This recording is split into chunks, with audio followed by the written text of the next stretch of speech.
BFG had made thousands of journeys to and from giant country over the years, but he had never in his life made one quite like this, with 9 huge helicopters roaring along just over his head. He had never before traveled in broad daylight either. He hadn't dared to. But this was different. Now he was doing it for the Queen of England herself, and he was frightened of nobody.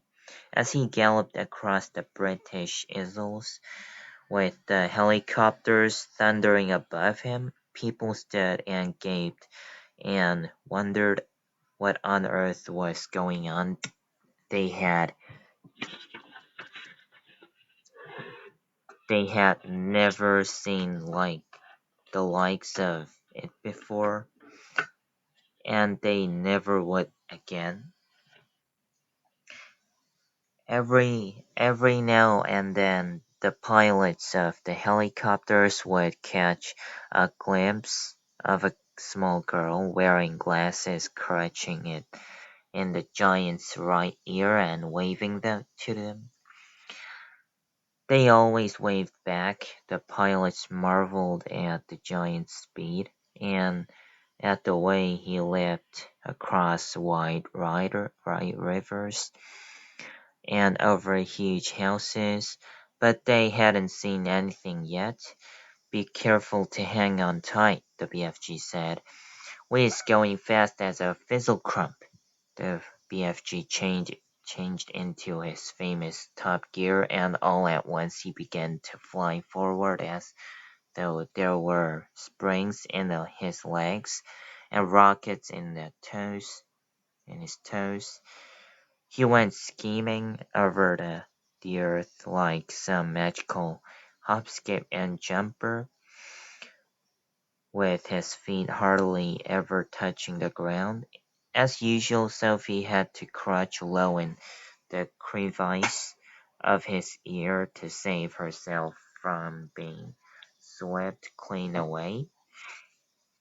The 9 pilots in their helicopters suddenly realized they were being left behind.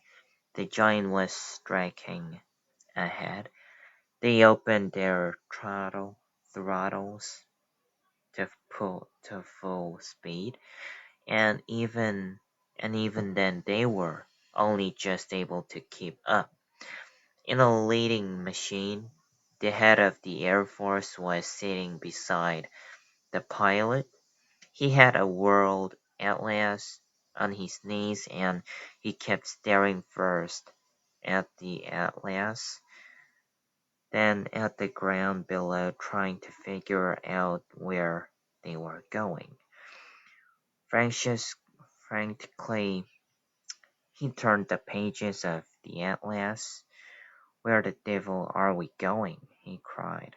"I haven't the foggiest idea," the pilot answered. "The Queen's orders were to follow the giant, and that's exactly what I'm doing." The pilot was a young Air Force officer with a bushy mustache. He was very proud of his mustache.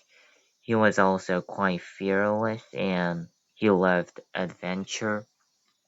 He thought this was a super adventure. It's fun going to new places, he said. "New places?" shouted the head of the Air Force.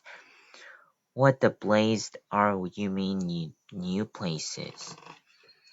This place we're flying over now isn't in the Atlas, is it?" the pilot said, grinning. "You're darn right it isn't in the Atlas," cried the head of the Air Force. "We've flown clear off the last page, except that old giant knows where he's going," the young pilot said.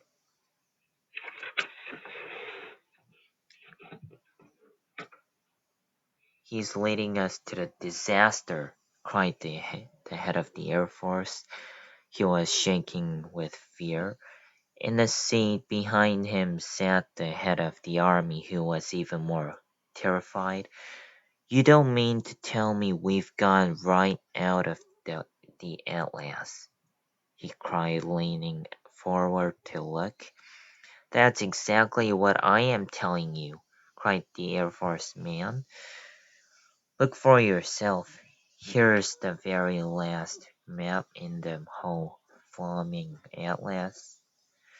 We went off that over an hour ago. He turned the page.